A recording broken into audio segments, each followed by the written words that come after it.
बिस्मिल्लाहिर्रहमानिर्रहीम। अस्सलाम वालेकुम स्टूडेंट्स। आज का जो हमारा बायो का लेक्चर है that is degradation and depletion of resources.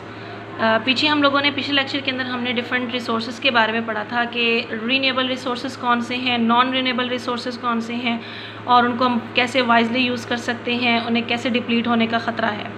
आज हम उनको डिटेल में डिस्कस करेंगे कि जो हमारे रिसोर्सेज हैं वो कैसे डिग्रेड हो रहे हैं और कैसे डिप्लीट होते जा रहे हैं, उसके पीछे क्या क्या रीज़न्स हैं।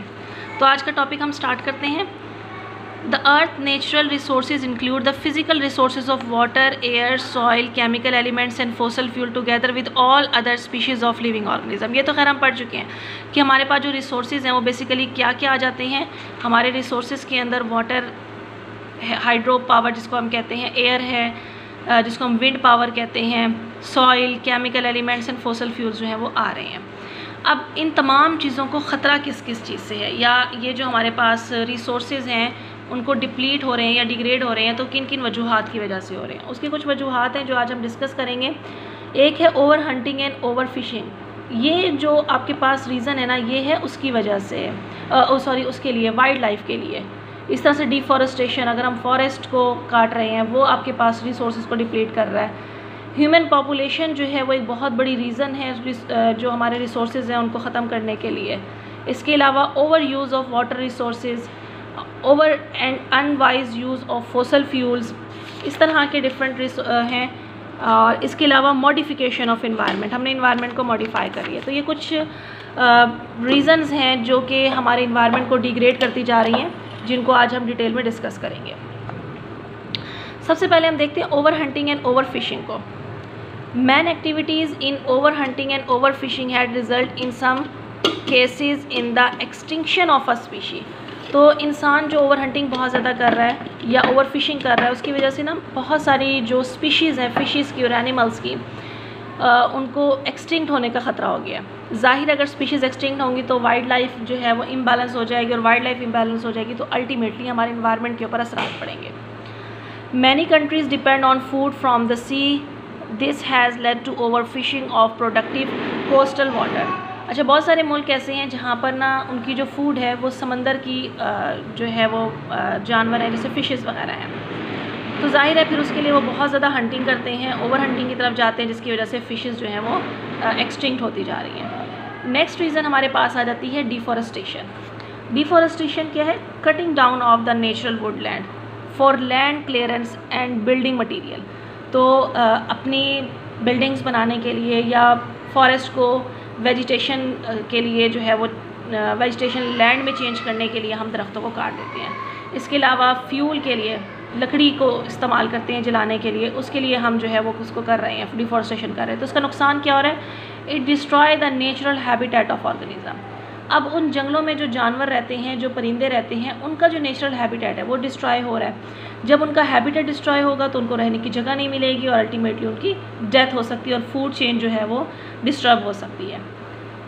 नेक्स्ट इम्पैक्ट है human population and land.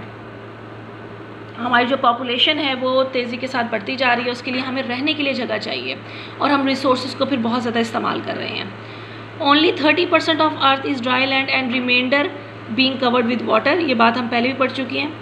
Man is terrestrial animal and his increasing population make more use of land depriving other animals of it. तो हम क्या कर रहे हैं? दूसरे जानवरों को नुकसान पहुंचाकर अपने रहने की जगह जो है वो बनाते जा रहे हैं।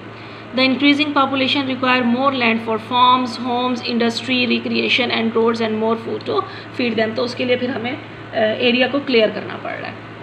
Over use of the water resources. पानी का बहुत ज़्यादा बेजा इस्तेमाल जो है वो वाटर रिसोर्सेज को डिप्लीट कर रहा है। Over use of water resources affect the natural recycling process. Water is used so rapidly from the reserve that it is not replaced fast enough for by rainfall. यानी इतनी बारिशें नहीं हो रही हैं, इतना रिप्लेसिंग नहीं हो रही है वाटर रिसोर्सेज की, जितना हम उसको अनवाइजली इस्तेमाल करते जा रहे हैं।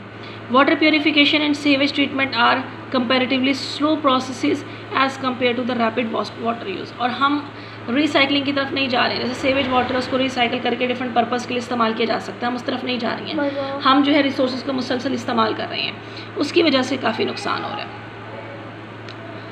अगला आ जाता है over and unwise use of fossil fuels.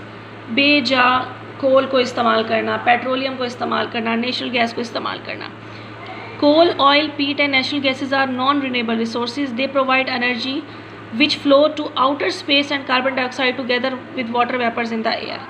Fossil fuels, apart from being sources of energy, are also important and sole source of raw material for producing chemical compound for making medicines, fertilizers, plastics, man-made fibers, dyes, pesticides, detergents, explosives, perfumes and synthetic flavors. तो हम ना fossil fuel को सिर्फ इस मकसद के लिए इस्तेमाल नहीं कर रहे हैं कि हम उन्हें जलाएं और उनसे एनर्जी हासिल करें। ये तमाम प्रोडक्ट्स जो आपको बताई गई हैं, ये फोसल फ्यूल की जो है वो फ्रैक्शनल डिस्टिलेशन और डिस्ट्रक्टिव डिस्टिलेशन करके इन तमाम प्रोडक्ट्स को हासिल किया जा सकता है। लेकिन हमने सिर्फ उनका ना एक ही मकसद बनाया है, उनको जलाना, उसको इस्तेमाल इस तरह से कर रहे हैं। उसकी वजह से फोसल फ्यूल जो है वो डिप्लीट होते जा रहे हैं। The over and unwise use is leading to their depletion on one land and adding pollution on the other land. तो कहते हैं कि इसका जो अनवाइज यूज़ है ना, इसकी दो चीज़ें हमारे सामने आ रही हैं। एक क्या चीज़ है, एक तो ये है कि ये डिप्लीट होते जा रहे हैं, और दूसरी चीज़ क्या है कि हम पोल्यूशन को, एयर पोल्यूशन, लैंड पोल्यूशन जो है वो इंक्रीज़ कर रहे हैं। Next is modification of environment. Environment को हमने अपने हिसाब से चेंज कर लिया, जिसकी वजह से रिसोर्स के ऊपर बुरे असरात पड़े हैं। In past human being led simple life that require little energy. जंगलों में रहते थे, वहाँ की फूड, वहीं के फलों को इस्तेमाल कर लिया, वहीं के जानवरों को इस्तेमाल कर लिया। इंडस्ट्रियल ज़िंदगी नहीं थी, एग्रीकल्चर ज़िंदगी नहीं थी, तो एनर्जी का इस्तेमाल भी कम था। As man and society progressed the consumption of energy and material increased. तो जैसे जैसे हम तरक्की करते गए, हमें एनर्जी की ज़रूरत पड़ती गई। कहाँ कहाँ पर हमने एनर्जीज़ को इस्तेमाल किया? हमने एनर्जी को इस्तेमाल कर रहे हैं घरों में, ऑफिसेज़ में, ट्रांसपोर्टेशन में और इंडस्ट्रीज़ में। अब उनकी फॉर्म्स बताएंगे कि घरों में हम किस फॉर्म में इस्तेमाल कर रहे हैं, ऑफिसेज़ में हम किस फॉर्म में इस्तेमाल कर रहे हैं, ट्रांसपोर्टेशन के लिए हम किस फॉर्म में इस्तेमाल कर रहे हैं, इंडस्ट्री में हम किस फॉर्म में इस्तेमाल कर रहे हैं। अगर हम होम में देखें, घरों में देखें, a modern home use many different type of energy consuming devices such as washing machine, refrigerators, television for cooking gas is usually used.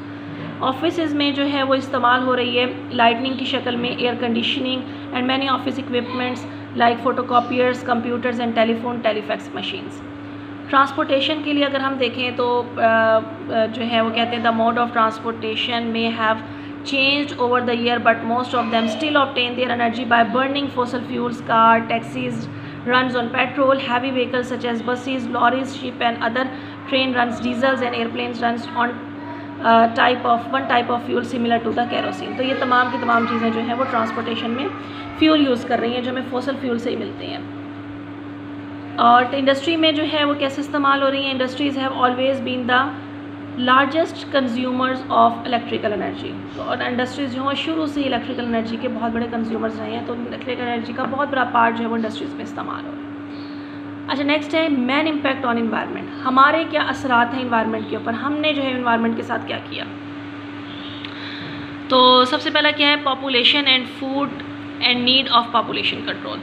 तो हमारी पॉपुलेशन बढ़ती गई, उसकी वजह से हमें फूड रिक्वायरमेंट बढ़ती गई, और ज़रूरत अब क्या है कि इस पॉपुलेशन को कंट्रोल किया जाए। सबसे पहला क्या?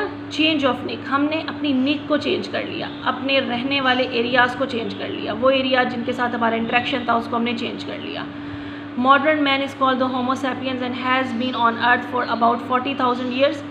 Early man has a niche in the ecosystem as primary consumer, feeding on the roots and fruits, and later becomes secondary consumer and predator in hunting and killing his prey. तो हम पहले क्या थे? सिर्फ प्राइमरी कंज्यूमर थे, हम फलों को खाते थे। फिर आहिस्ता आहिस्ता हम सेकेंडरी कंज्यूमर बन गए, यानी हम लोगों ने जानवरों का शिकार करना भी शुरू कर दिया। फिर जैसे जैसे जैसे हम इवॉल्व होते गए, हमने अपना इकोसिस्टम, अपनी निक चेंज कर ली और हम सिटीज़ की तरफ आ गए। Communities of plants and animals were also modified, और हमने उस हिसाब से एनिमल्स और प्लांट्स को भी मॉडिफाई कर दिया। अच्छा, एक तो निक को चेंज कर लिया, दूसरी चीज़ हमारे पास क्या आ गई? हमने अपने कल्चर को चेंज कर लिया। कल्चर को कैसे चेंज किया? Human culture commenced over 5,000 years ago, leading to the development of industry, technology and modern medicines during the last 200 years. तो 5000 साल पहले तो हमारी कोई ऐसी ज़िंदगी नहीं थी। तकरीबन 200 सालों से हमने अपनी इंडस्ट्री में बहुत तरक्की की, टेक्नोलॉजी में तरक्की की और मेडिसिन जो हमने बना ली। Modern man was able to modify his external environment by constructing houses to live, making clothes to wear and releasing heat energy from fossil fuels so that physical environment would not affect him, making it possible to live in almost और any climate. तो हमने क्या किया, अब हम इतने तरक्की याफ्ता हो चुके हैं कि हम अपने इन्वायरमेंट को अपने हिसाब से चेंज कर सकते हैं। जिस तरह का इन्वायरमेंट उस हिसाब से हम घर बना रहे हैं, हम अपने कपड़े बना रहे हैं, हम एनर्जी को यूज़ कर रहे हैं।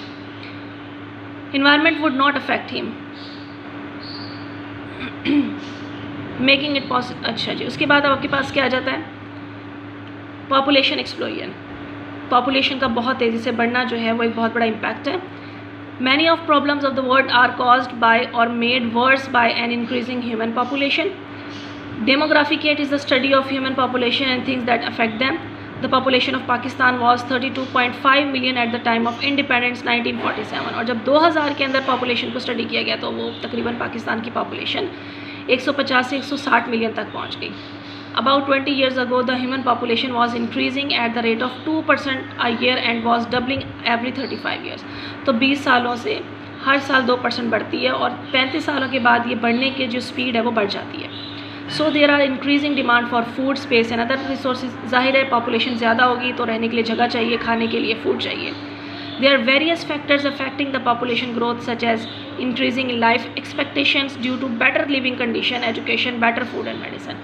तो पहले लोग मर जाते थे, बीमारियों से बहुत ज़्यादा मर जाते थे, उनके पास रहने के लिए प्रॉपर जगह नहीं थी, जंगलों में रह रहे थे तो किसी जानवर ने उनका शिकार कर लिया और लिविंग कंडीशन अच्छी नहीं थी, कोई मेडिसिन नहीं थी, फूड जो है हाइजेनिक नहीं थी। अब आहिस्ता आहिस्ता जैसे जैसे हम तरक्की करते गए हमने अपनी लिविंग कंडीशन को बढ़ा लिया, हमने एजुकेशन को जो है वो फ़रोग़ दे दिया, हमने फूड को बेटर कर लिया, मेडिसिन तैयार हो गई, तो उससे ना लाइफ एक्सपेक्टेशन बढ़ गई है, ज़िंदगी का लाइफ स्पैन बढ़ गया हमारा, उसकी वजह से जो डेथ रेट कम हो गया, इसलिए पॉपुलेशन बढ़ती गई।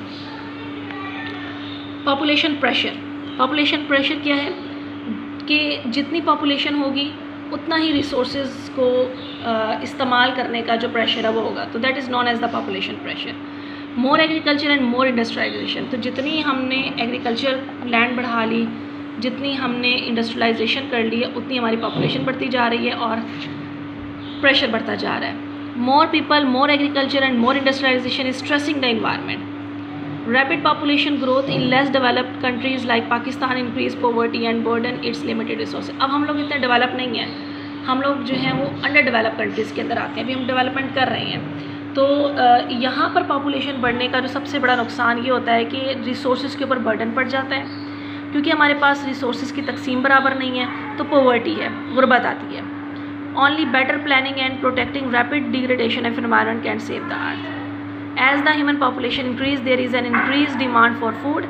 When human need food, they convert natural ecosystem to artificial, maintain agriculture ecosystem. तो जब हमें फूड की ज़रूरत होती है तो हमने डिफॉरेस्टेशन जिसको हम कहते हैं वो करके हमने आर्टिफिशियल तरीके से अपना एग्रीकल्चर इकोसिस्टम बनाया, उसकी वजह से हमारे जो फूड चेन है वो डिस्टर्ब हुई। The natural mix of plant and animals are destroyed and replaced with species useful to humans. हमने नेचुरल प्लांट और नेचुरल एनिमल्स को अपनी मर्ज़ी की स्पीशीज़ में चेंज कर लिया। If these agriculture ecosystems are mismanaged, the region's total productivity may fall below that of the original ecosystem. तो क्या होगा अगर इसी तरह अब हमने एग्रीकल्चर इकोसिस्टम तो बना लिया, लेकिन अगर हमने उसको प्रॉपर तरीके से मैनेज नहीं किया, हमने उसका ख्याल ना रखा, तो फिर क्या होगा कि जो प्रोडक्टिविटी का रेट है वो नेचुरल इकोसिस्टम से भी कम हो जाएगा, जो बहुत नुकसानदेह है। फिर The dust bowl of the North America, the desertification in Africa and destruction of tropical rainforest are well-known examples. The long-term health of environment is scarified for the immediate need of the population, thus leading to environmental degradation.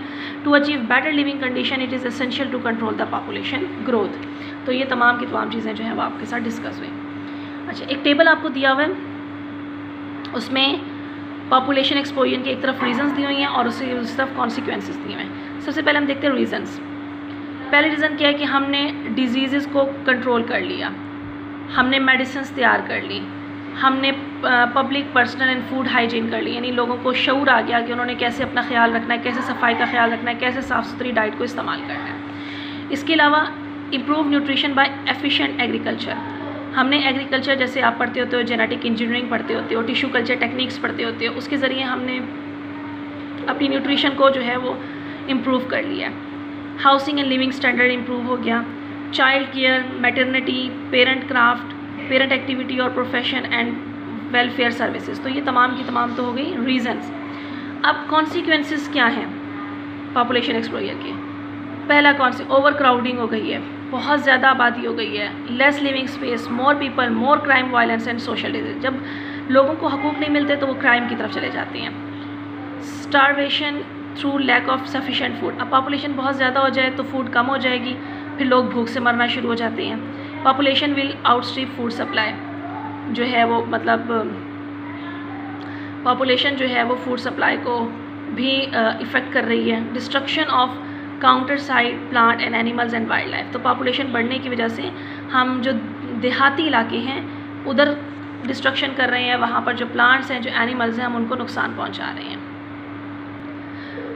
तो ये था आज का हमारा lecture, जिसमें हमने पढ़ा कि रिसोर्सेज कैसे डिप्लीट हो रहे हैं और इंसानों के या ह्यूमन के जो है वो क्या क्या उसके ऊपर असरात हैं। तो इस टॉपिक को आप अच्छी तरह से गो थ्रू करेंगे और जो प्रॉब्लम हो आप उसको डिस्कस करें। नेक्स्ट जो है उसमें हम डिफॉरेस्टेशन और एफॉरेस्टेशन के बारे में पढ़ेंगे और साथ कुछ पॉल्यूशंस को डिस्कस करेंगे, डिफरेंट टाइप की जो पॉल्यूशंस है वो हो रही हैं। आज के लिए यहाँ तक, बेस्ट ऑफ लक, अल्लाह हाफिज़।